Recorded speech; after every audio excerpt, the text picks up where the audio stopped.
Welcome to the People of AI podcast, showcasing inspiring people with interesting stories in the field of artificial intelligence. I'm Ashley Oldacre. Let's jump right in. This podcast is sponsored by Google. Any remarks made by the speakers are their own and are not endorsed by Google. Hello, Ashley here. I am delighted to introduce you to our very special guest today, Indira Negi. Indira leads efforts at the Bill and Melinda Gates Foundation to improve maternal and newborn health by investing in innovative devices and software that can help with early diagnosis and reduce risk during pregnancy and labor. Indira joined the foundation as a deputy director and set up the team for devices and AI in 2021. She worked at Intel for over a decade, leading the sensors engineering team for wearable devices, serving in engineering and business roles across several groups, and eventually leading strategy and planning for the Health and Life Science business unit. She also advised Intel's corporate venture arm on health technology investments.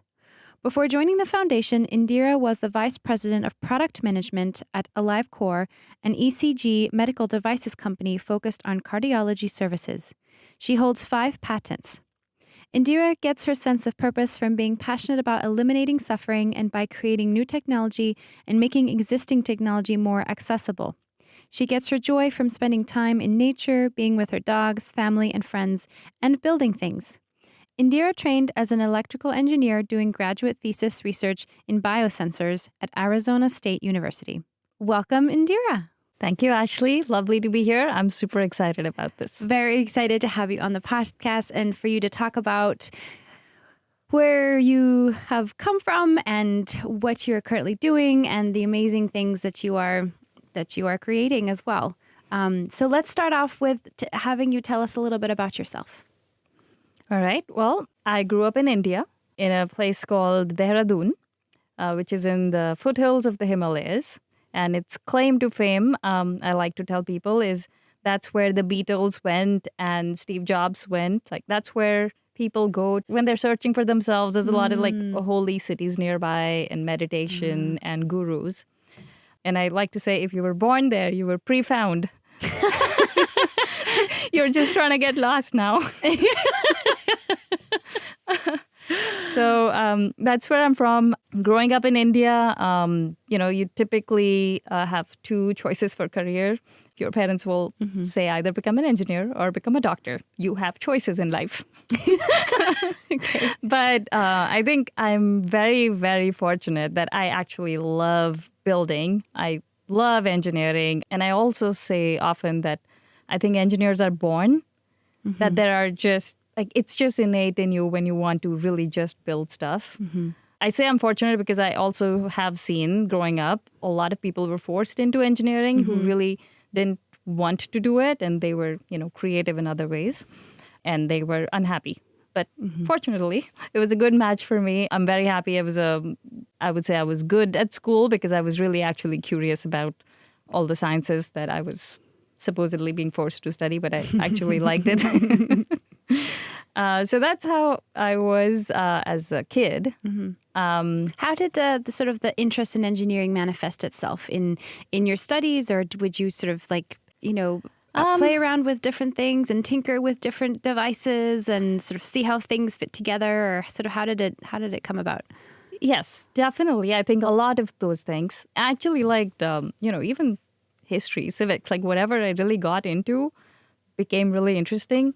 And I actually think that might be true for a lot of people. If they just persist through the portions where things are hard, then it's really exciting because once you solve that hard thing, you feel this sense of achievement and confidence in yourself and you can go tackle something harder.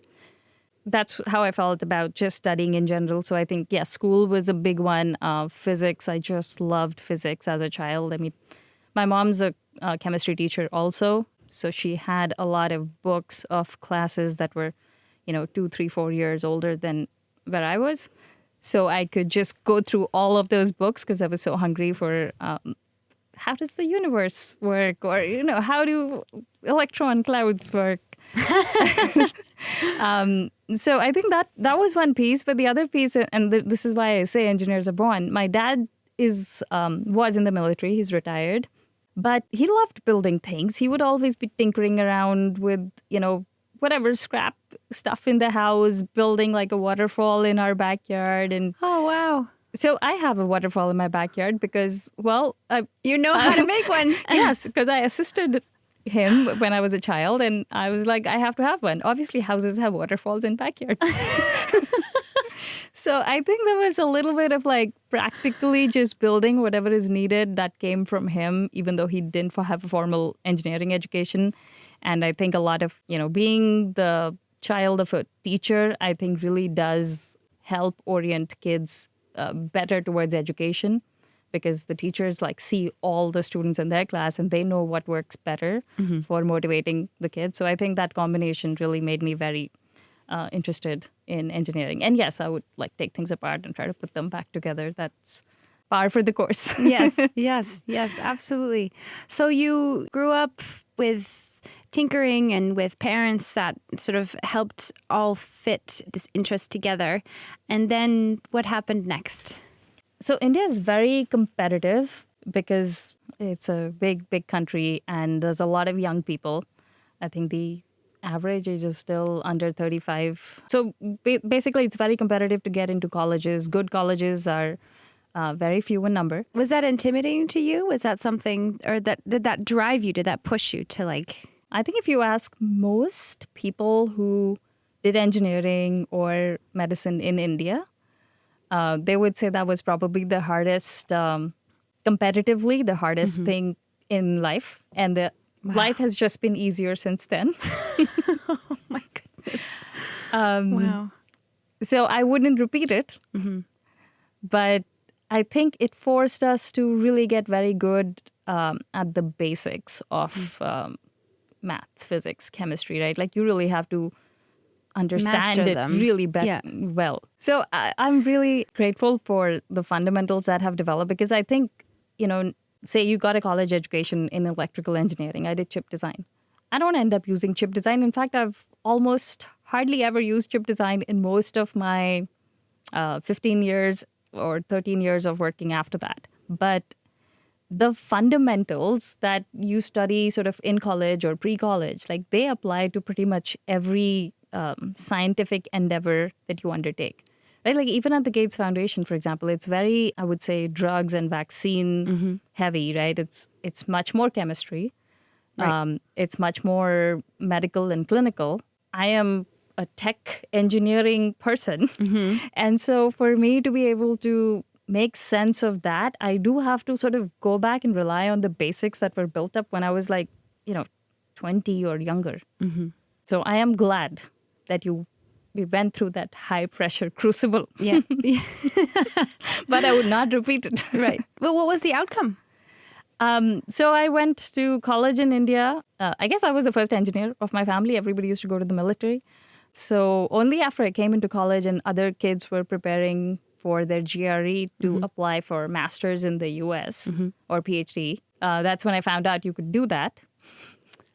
So I did the test and I applied, and I got a PhD admit to Arizona State University, which I deferred because I just started working and, I'd never been paid for anything before. And I was like, whoa, somebody's paying me. It's just like a tiny amount, but I was so excited. So after a few months of working, after like 6 to 8 months of working, I realized that a lot of the core engineering work and a lot of the core research work, even in the multinational companies, even if they had like an office in Bangalore, was actually being done in Silicon Valley. It was being done in the US. And a lot of the work that wasn't as interesting was at that time being done in Bangalore, right? So I basically came and I was like, hey, I deferred my admission, but I would like to come. And I came to Arizona State.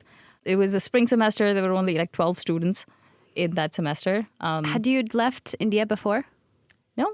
That was your first time? Wow. Yeah, I collected from my job. I'd collected all the cash to pay for my one-way flight ticket to the U.S. Wow. And I did have an apartment. I didn't know anybody. But my logic was this. See, if I can survive in a less safe, less developed place like India, I should be able to survive in the U.S. That was my logic. It was foolish. It was challenging, I can imagine. I don't know. I think I was so excited for the new life. And, hope is such a positive emotion, right? Because now you're like, okay, this is going to start my life. I'm going to be able to work on interesting things and solve problems. I don't know, build something world changing. So, like, you're such an excited person at that time in life. So, I was not worried. There was no place for worry left. Right. But in hindsight, do you think that's paid off? Do you think the hope was ultimately beneficial to help you keep going? Yeah, definitely. I think life is not as simple as you think when you're a young, under 20-year-old. Otherwise, there would be a lot of people winning Nobel Prizes, including me. So I think I've had to adjust my ambition. And I would say I've had a good career. A fascinating career. Yes, in terms of... I think so. Thank you. No, even I think so, right? In terms of like what I've been able to experience, accomplish, learn, and the people that I've been able to work with and learn from. Because you don't just learn from your experiences, you also learn from the people that you work closely with or come in contact with. And so I think I've been very fortunate in that because I'll say at Intel, like when I was a new engineer, I think I was just 2 or 3 years in, I was probably like a super low level engineer. I had this like great boss. His name is Lakshman. He's my favorite person, I would say, outside of my family. And he was like, okay, take like 20% time, build what you think we should build because Intel's going into a new space. We're going to try to figure out phones. I was working on, let's call it my 20% project, which was, I was trying to put heart rate sensors in headphones plugged into an Intel phone. The goal was on an Intel phone, if you got an Intel processor, it would have a bunch of other sensors. And if you plugged into the sensor hub, it sounds ridiculous now, but like it seemed to make sense then. Everything, is clearer in hindsight. In hindsight, yeah. So if you plug into this Intel phone, like you'd be able to get like heart rate because you would be able to draw extra power. You'd have, it wouldn't be a regular audio jack. You would have extra ability to pass data and power through it. So I was like, okay, why don't we put like the Intel phones will just have headphones that have heart rate and we can add other things to it over the years. Now this is like 2012, right? So it's not like the stuff is already there in the world. So my boss was like, fine, go work on it. Like, you just don't bother me. Go work on it. So it was like a project on my desk. And at some point, Intel's CEO at the time, Brian Krasanik, decided that, hey, we want to start a new devices group. And, Mike Bell was a VP. He was an ex-Apple guy. So he had a lot of leeway. And he was like, what new devices are you going to make? And he's like, oh, we're going to make wearable devices. Well, guess there was a wearable device on my desk. That was my personal project that like nobody was paying attention to. Wow. So that was our first product. We launched it at CES. I got to go on stage with the CEO and show it off. Wow. Yes, at the CES opening keynote, which was such a dream. Yes. Yeah. Some people thought I was just modeling the product, even though they announced that I was building the product. That was very exciting. And maybe we can jump into what you're doing now and how that sort of fits, unless there's a piece of the story that you want to add before joining the Bill and Melinda Gates Foundation. All right, maybe I'll do this very fast. So wearable devices, first product. Eventually, Intel ended up doing multiple products, multiple smartwatches. And I started leading the engineering teams that were doing all of the health sensors. So all the heart rate, we were working on ECG, some EEG, galvanic skin response for stress sensing, all of the health sensing. And then from there, I moved to the health and life sciences. I was like, what did the L stand for? Health and life sciences business unit, which is basically... Still at Intel. Yes, still at Intel, which is basically the business unit that works very closely with the GEs and the Philipses, helping with the designs for MRI machines and CT scanners and things like that. Because especially with more and more AI being used in radiology, in medical imaging, as is the well-known understanding of the world and it correctly, GPUs are much better at training models, right? Because you train models, you want many processing steps happening in parallel. GPUs are perfect for parallel processing. But GPUs are also expensive. And, companies like Philips and GE do not want to add a GPU into an MRI machine in addition to a general purpose processing, like, a CPU, right? They have to have that. A CPU has to control many different things in the machine. Yeah. So if they wanted to run AI on the machine and they chose to run it on a GPU, that would be additional cost. Right. And so a lot of our work was in helping them run the AI models on the CPU itself because it's already in the machine. And this was your introduction into AI. this was probably, the first time I was working on AI myself, as well as actually, medical devices like health sensors. All of them were in the wellness space. Right. And this was really the first time we were dealing with the FDA and anything truly medical. But basically, we were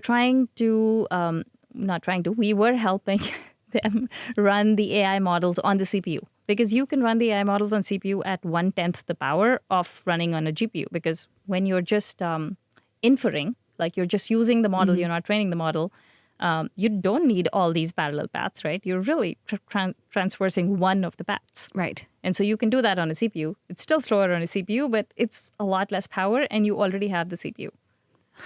Right? So that's what we were doing. That's brilliant. Yes. What a fascinating project and problem to solve. Yes. I mean, frankly, that's, Intel's a big company, so we would provide engineering support to the biggest customers, which are Philips and GE. But frankly, now that I work at the Gates Foundation and I've seen manufacturers in China that are smaller, they do the same thing, right? Eden, for example, it's a smaller manufacturer out of China, but big for China. They do the same thing. They'll train models in GPUs. They're not going to put GPUs in all their machines. That's a lot of cost, right? Right. So they're going to then transfer the model and make it run on the existing Intel CPU or, AMD CPU, whatever they have. So this makes the most sense. We were just making sure that our largest customers are helped along the process, so they don't go the route of GPUs. Yes. Yeah. So that was my experience working with the medical imaging companies and with medical imaging AI. And that seemed to have sparked an interest. I think I was always super fascinated. So when I was in high school, I had biology as well as math. Like, I was the only student in my school who had both. And the school, like as a major, as a focus. Yes. Yeah. And the school timetables and who's going to be in which room, that had to be done around my schedule because you were technically allowed to take both, but both of them were supposed to be everybody who wanted to become doctor did not take math, and everybody who wanted to be an engineer did not take bio because it was the course load was so much.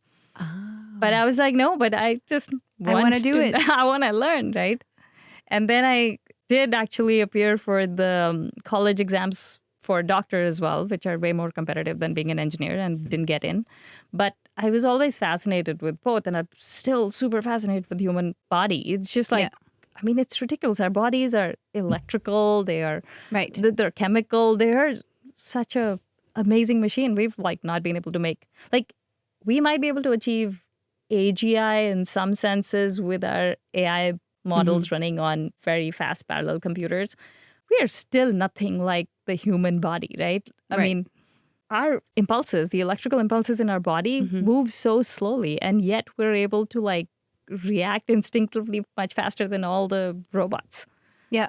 So I think the human biology has always been fascinating. So anyway, having worked with the GE and the Philipses on AI for medical imaging, that was the last thing I was doing at Intel. And then I worked at AliveCore, which is a startup. They make an ECG medical device company, ECG medical device that's they sell directly to consumer, which is a very interesting model, but it's typically recommended by the cardiologist. Okay. And it's for detecting atrial fibrillation, which is now well understood because it's on a Fitbit and it's on Apple Watch. Right. But they were, they started doing this 10, 12 years ago. Dr. Dave, he's the founder, and he's a cardiologist himself. And he was like, this is ridiculous. People are just walking around with, feeling dizzy and feeling palpitations, and There's they no way for can't them to find check. it. Yeah. Right. Like if you wanted to check it, you would go to a doctor, they'd give you a Holter device, right? Which is like you have these electrodes on you and you go home, and now you can have like a stick-on patch. But you wear that for 7 days, or sometimes 14 days, but it's very irritating. Yeah. And then if they can't find it in that period, then they put like a little implantable measuring device, which you can wear for 6 months. And if they still can't find it in that period, then they're like, yeah, there's nothing to do. Just go Yeah. live with it. Yeah. And this is so easy, right? You could just measure ECG whenever you are feeling palpitations or you're feeling dizzy, and you would catch that episode. And then it's an easy to fix thing, right? You Right. can have an Right. ablation and fix it. So that's where I worked after that, because I was a huge fan. And when they were like willing to talk to me, I was very excited. Yeah. Also, my dad has atrial fibrillation and is a cardiac patient. So There was a personal yes, interest there too. Yes. And I thought I could learn more about the heart and more stuff that could apply. But, I'd been in contact with the Gates Foundation for many years. The Gates Foundation's team that I'm part of now, the maternal newborn child health team, they started in 2018. And I was running the health sensors engineering team at the time. And they'd invited us to come give a talk on, health sensors, what can we sense in babies and mothers, especially in low resource settings. And so I had gone to give that talk in 2018. And I'd given that talk and sort of forgotten about it. But more recently, I would say probably 2020 around is when they started investing more in health sensors. And, they were building up to more medical devices, like they were building up to ultrasound. And so they were like, hey, will you sort of look over these proposals we're getting from these companies? Because, when you start investing in some new area, Right. you first give like smaller grants Right. to, say, university professors. And when some concept gets proved out, that's when you want to increase investment in it. And at some point, you probably go to startups that can like move very fast and prove and build a product, Right. get FDA clearance even.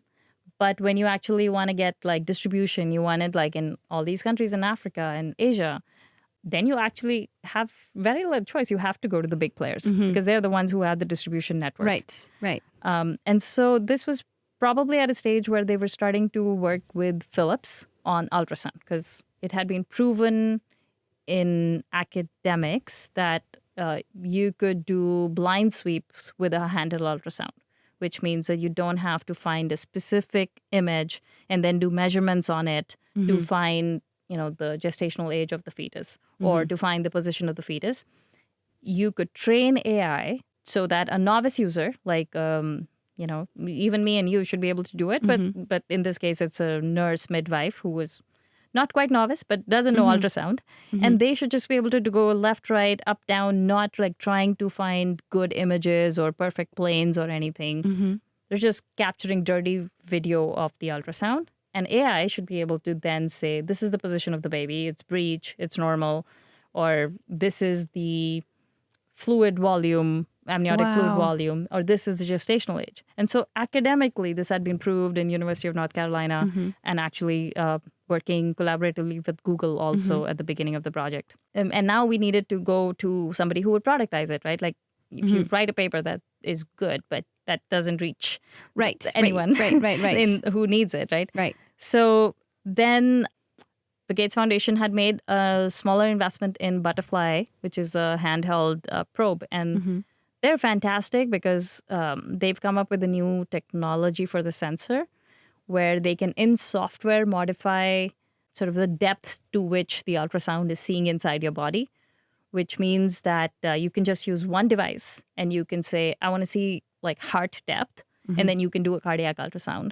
And then you can switch it and say, I want to see kidney depth, and you can just do a kidney ultrasound. Whereas traditional ultrasounds, you have to change the heads. You like an ultrasound head is fixed to what depth it will go. Okay. So that's very cool technology, but they are still a startup and they do not have sort of the distribution network that some of these big players have. And so while I love Butterfly technology and, can't wait for them to become bigger and scale, we definitely needed to go to a Philips or a GE. And so that was about the time when, they had a proposal from Philips and I was reviewing it. And it seemed like to make a full product, you need coordination between lots of different groups. And if Right. it's a medical product, you need a lot of coordination. There's going to be like an R&D Right. team that's going to Right. sort of develop the basic, like an architecture team, Apple calls it, or, early proof of concept. And then, if it's a medical device, the quality assurance team has to get involved. Right. The FDA team, the regulatory Right. team has to get involved. They've got to have a plan. There's so many sort of gateways Exactly. to go to. Yeah. And there's a downstream product team that's going to invest the resources of like, yes, we will take this all the way to product, because it's one thing to prove something works in a lab and one thing to make it work in every edge case. Yeah. We'll do the clinical trials, like we will do the marketing, we will do the distribution. And so the proposal to me read, and I was an advisor, like I'm not employed by the Gates Foundation, right? I'm like looking at it at night after my startup job, right? So I'm looking at this and it looks like it's a research team saying, yes, we'll build this thing in our R&D team. Right. And like, that's it. And there's like no promise of distribution, no promise of like, we will make this a product. And there's no point in going with the large multinational company like that, who is one of the lead providers of ultrasound, if you can't get that promise. Like, why would you put philanthropic dollars there? You want to put them where you can get most impact. So basically, I think I became like a very overactive advisor saying, oh, no, ask for this, get commitment from the product team, get commitment from the general manager of the business unit.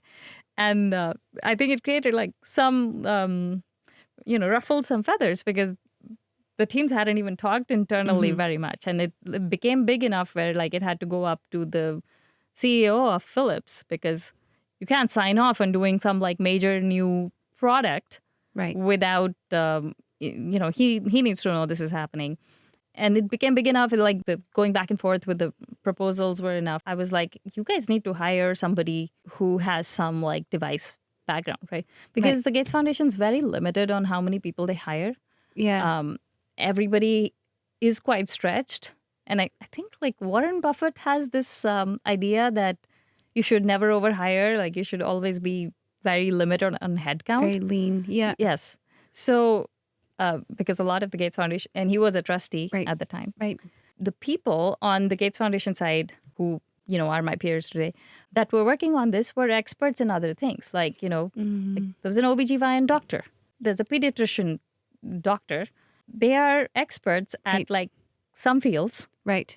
But nobody has any experience on like what it takes to do a medical device. So if like an R&D team says, it will cost $50 million for us to build a prototype of this, they don't know if that's right.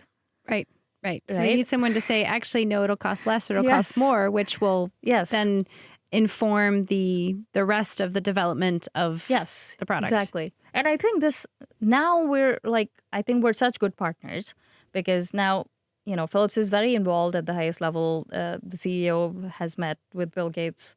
The new CEO they had a CEO change in between. He and Bill Gates have met a few times now. And I think all of this is good for both the Gates Foundation, for, us getting return in terms of impact on the dollars invested, because this is actually going to be a product and, there's going to be an X number of units actually deployed in the world. Yep.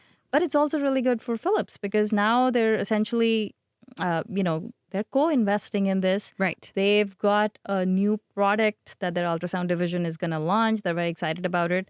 It's caused other major players to step in. Maternal care ultrasound was not like a high priority. It was like priority 7, 8. And now it's become a high priority for most companies that are doing ultrasound. So I think it's just like overall very good for the world. Yeah. But how I ended up there was they were like, okay, we'll open a job rec to hire for this role. And frankly, I did not think of myself as a medical device person, because I was a supplier to medical device companies. Right. It's not like I was in one. But I felt like I understood the foundation really well. And I think the team knew me and felt comfortable with me, because they've been working with me for a bit at nights.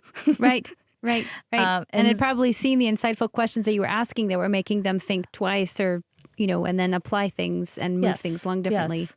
And also, I think because of the experience at Intel, having dealt with multiple medical device companies, because I think if you're inside one, you see like one part of it really clearly, but you don't see all of it.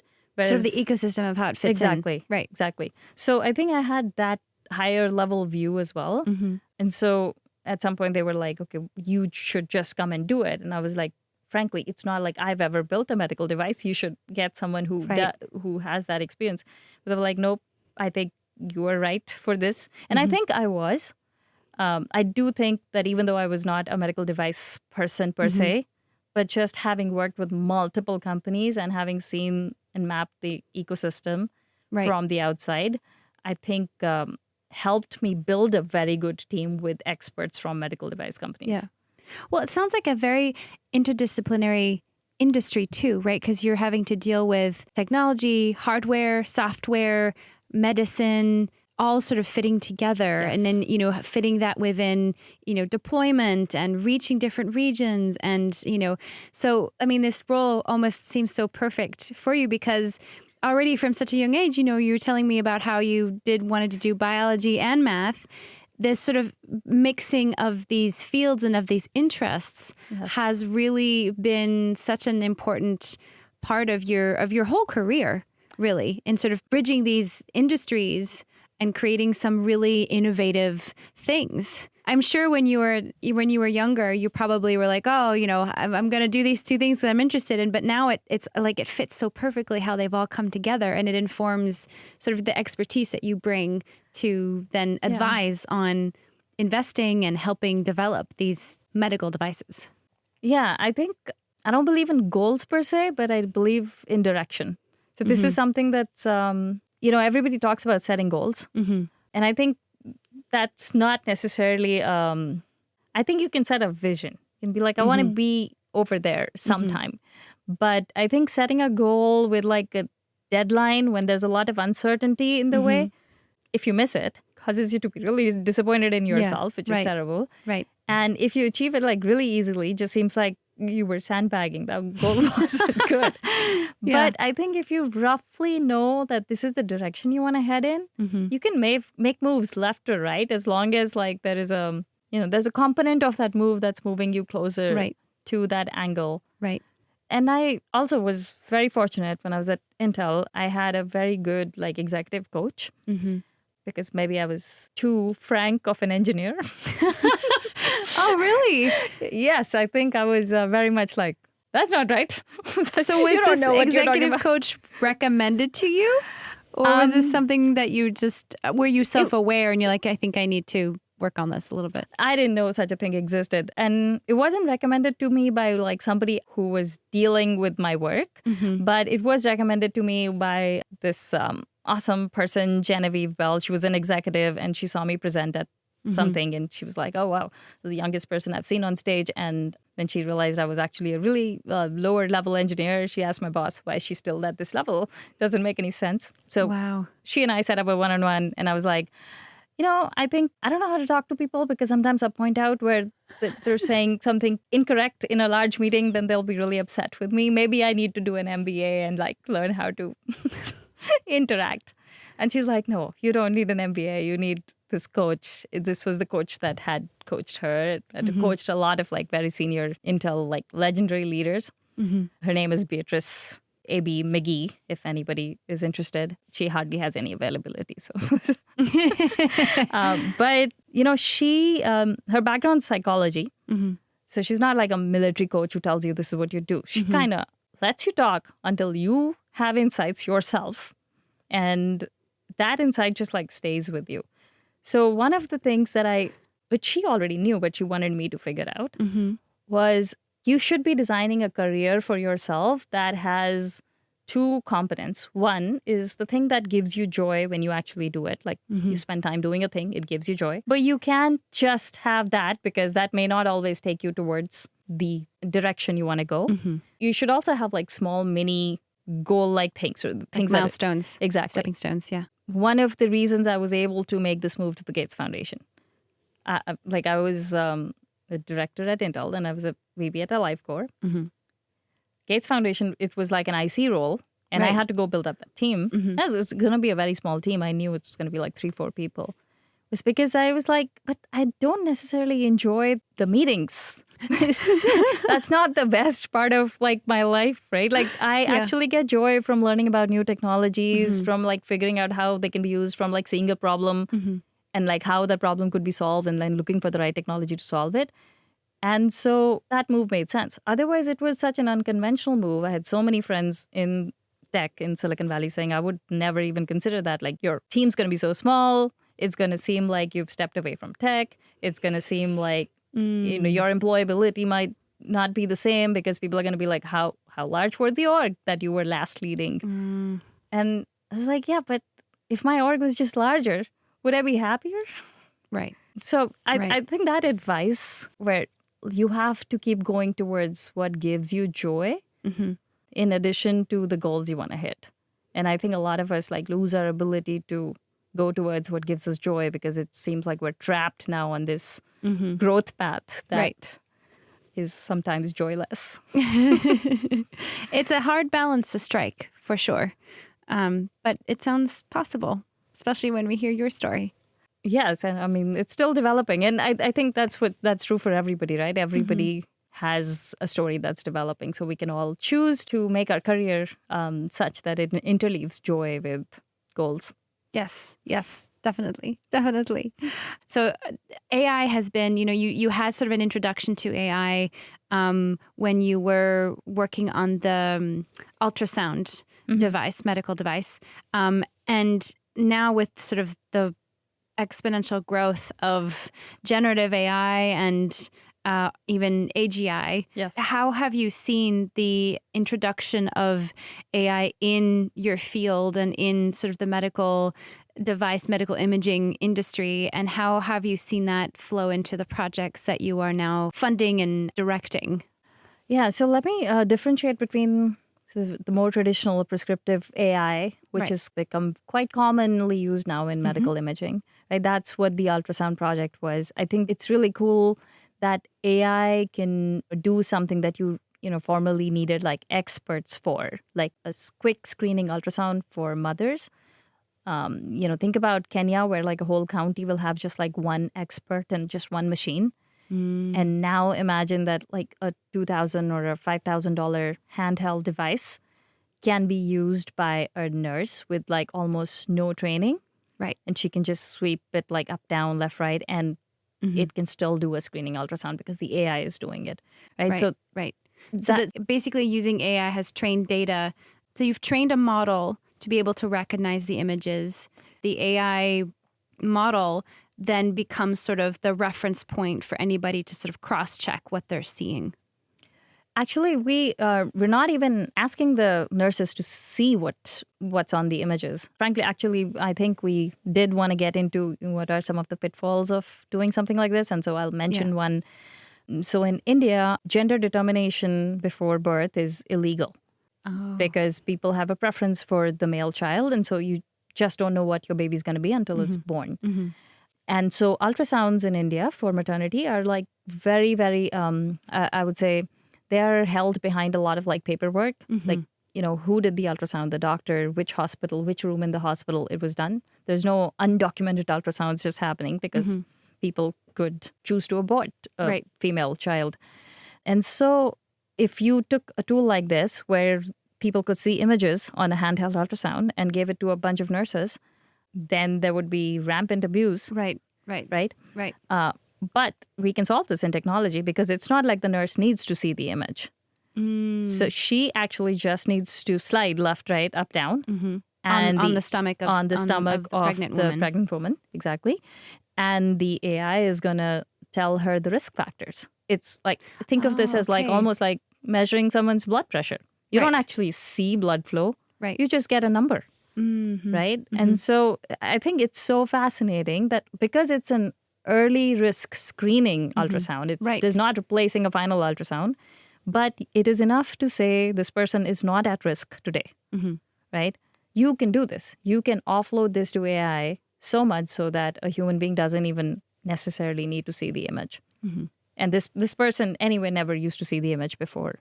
Right. So we are actually, that's one of the like downsides. We were like, what are we going to do? It's not going to be allowed in India. But I think we can solve it technologically that way.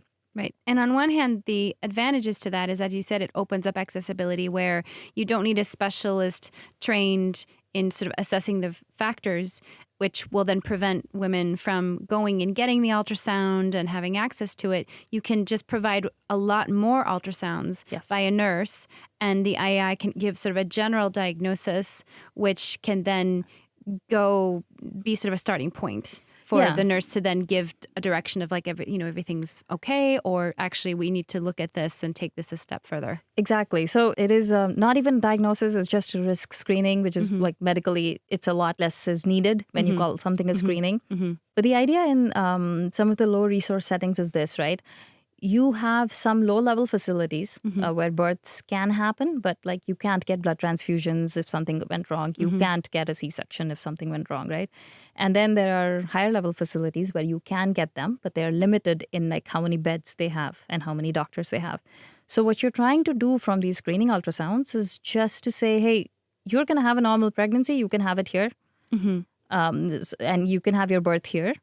And you have a baby in breech position, or you're like highly anemic. If you need transfusion, we're not going to be able to do it here. So you have to go to the big hospital and you have to go there a day before and get admitted in. So it's really, you're essentially resource allocating the medical facilities to the women. And you have to choose, you can't send everybody to the higher care facility. Right. And so you're basically just trying to make sure that people will sometimes choose to go to the nearest facility because they had a normal birth before, or other women in their family had normal births.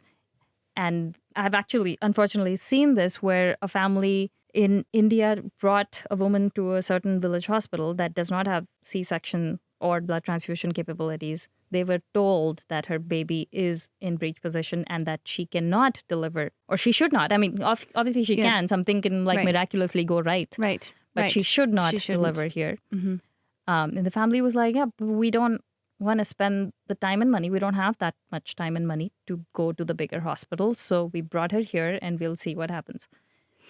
So what you're trying to do is like give them clarity on who should be here and who should not be here. The woman should know. The healthcare worker that the woman works with should tell her again and again, coach her, make sure that she ends up at the right facility. And that's the goal. It's not replacing the doctor doing the ultrasound. For the women who need it. That will continue to be as is, but that's so limitedly available in number, especially in a lot of Africa. So I think this is just aiding, trying to reduce some bad outcomes at the lower level facilities. And it's already having a huge impact. You're seeing the numbers for this? So this product is not out yet. What we're saying is pilots where this is getting used. One of the things...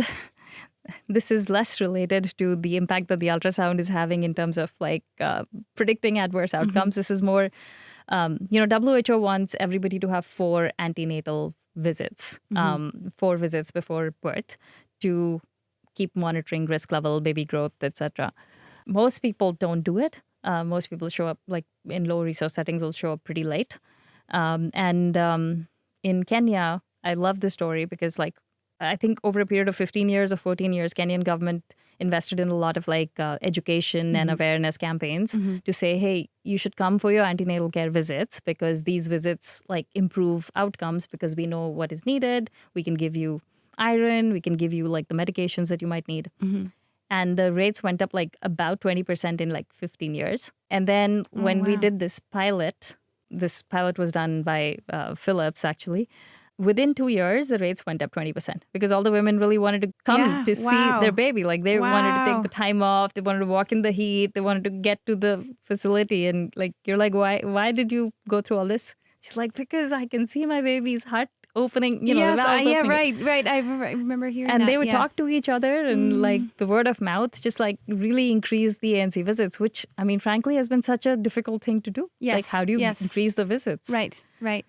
So it's got these unexpected downstream positive It's amazing. effects as well. It's amazing. I can imagine though there must be some risks as well. I mean, there's human error as well. But I can, with sort of the added impact of being able to get, as you said, sort of a risk assessment from this imaging device using AI, it's giving a lot more assessments, Yes. but there's also a lot more room for error.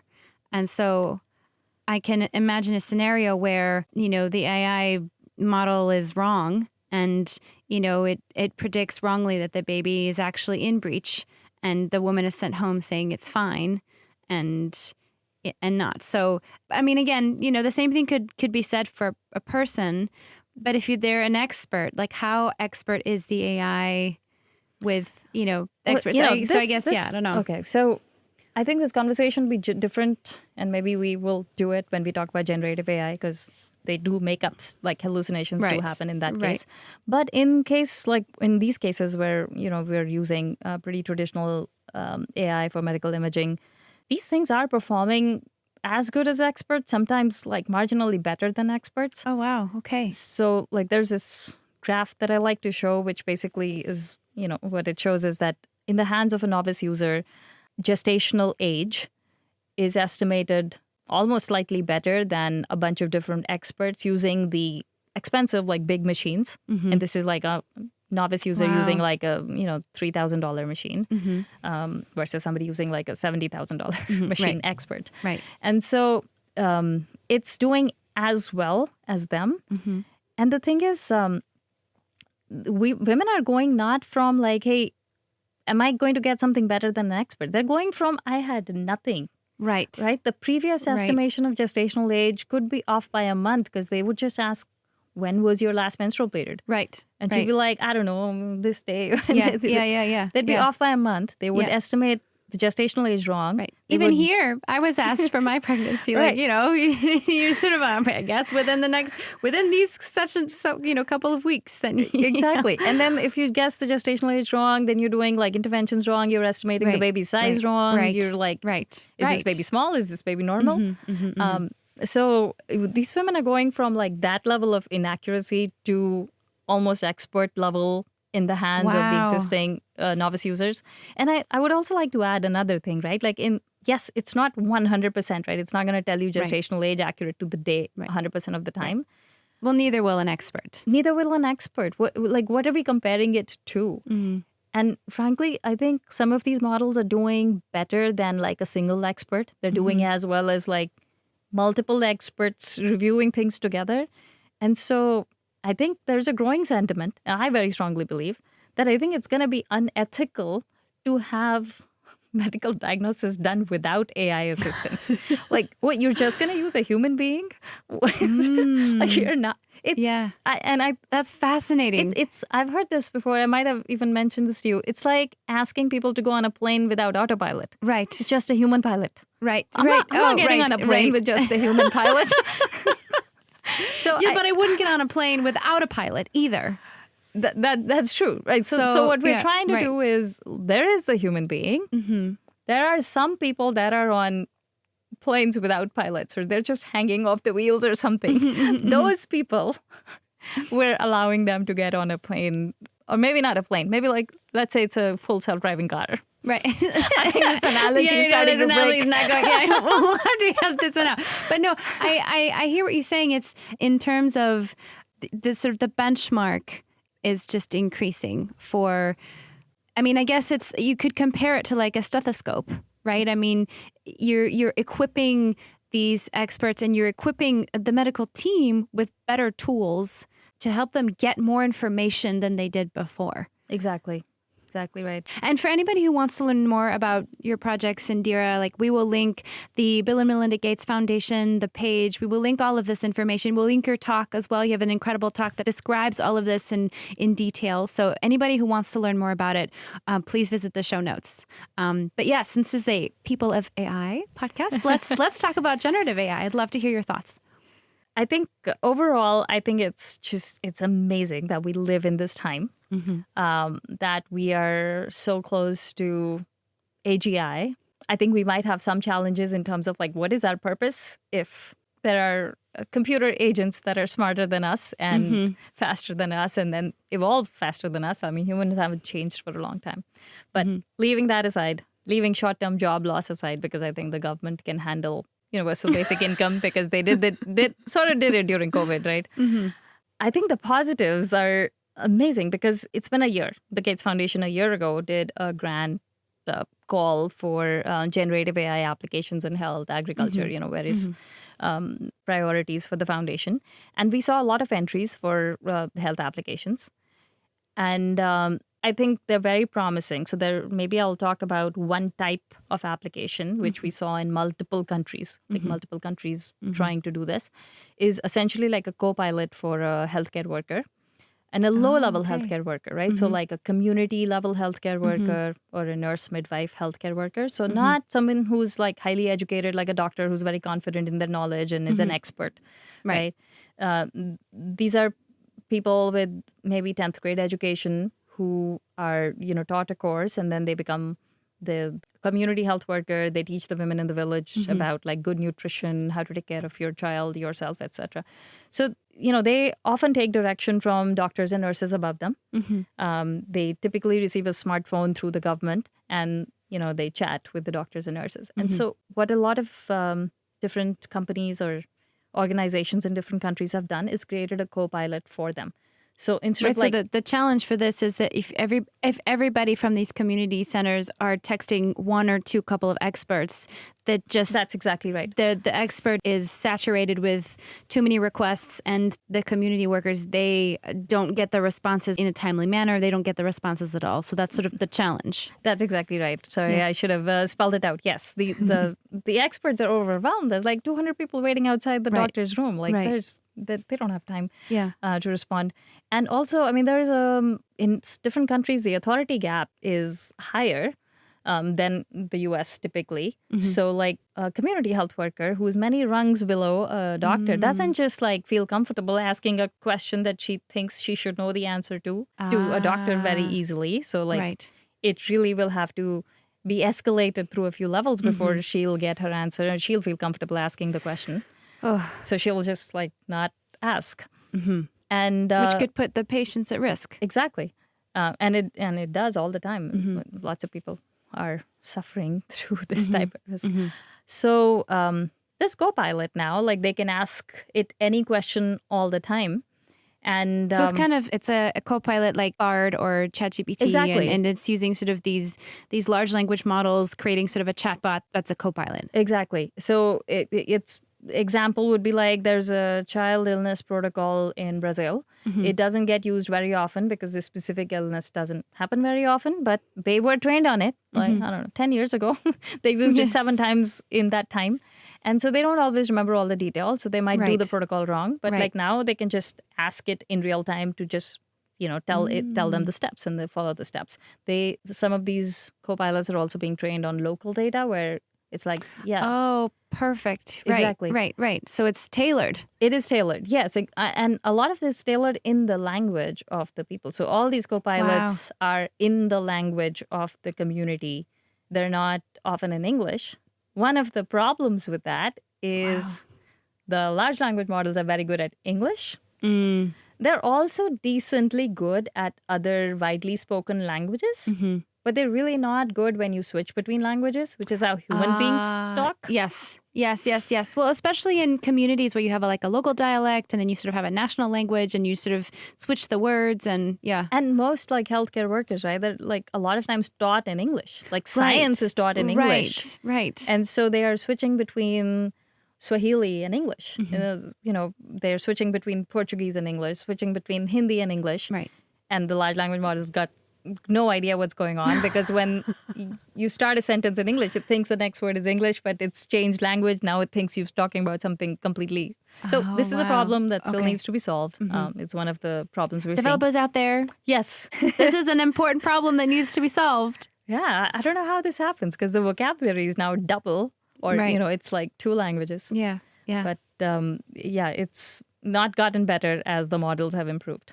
But this is actually being utilized a lot by the nurses. Like I've seen pictures of like a nurse doing the chat, finding it so useful that she's printing out the chat. Like instead of like other nurses doing the chat, she's like, no, I asked the best questions. I got the best answer. She's like printing out the chats for everybody else to use. Wow.